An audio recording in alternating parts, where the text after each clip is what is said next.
துபாயில் அண்மையில் வரலாறு காணாத மழை மற்றும் வெள்ளத்தில் சேதமுற்ற வீடுகளை மறுசீரமைக்க ஐக்கிய அரபு சிற்றரசின் அமைச்சரவை 544 மில்லியன் அமெரிக்க டாலர் நிதியை ஒதுக்கி இருக்கிறது.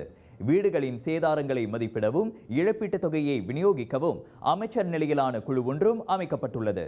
இதன் வழி மக்களின் இயல்பு வாழ்க்கை சீக்கிரமே வழக்கத்திற்கு திரும்பும் என பிரதமரும் துபாய் ஆட்சியாளருமான ஷேக் முகமது பின் ரஷீத் அல் மக்தூம் நம்பிக்கை தெரிவித்தார். கெட்டதிலும் ஒரு நல்லது என்பது போல அடை மழையில் நீர்நிலைகள் நிரம்பி வழிவதாக கூறிய அவர், இனிவரும் காலங்களில் இதுபோன்ற இயற்கை பேரிடர்களை எதிர்கொள்ள தயார் நிலை வலுப்படுத்தப்படும் என்றார். 75 ஆண்டுகளில் இல்லாத அளவுக்கு ஏப்ரல் 17ஆம் தேதி ஒரே நாளில் ஐக்கிய அரபு சிற்றரசில் மழை கொட்டி தீர்த்தது. இதனால் உலகின் மிகவும் பரபரப்பான விமான நிலையமான துபாய் அனைத்துலக விமான நிலையம் வெள்ளக்காடாக காட்சியளித்து விமான போக்குவரத்தும் கடுமையாக பாதிக்கப்பட்டது குறிப்பிடத்தக்கது.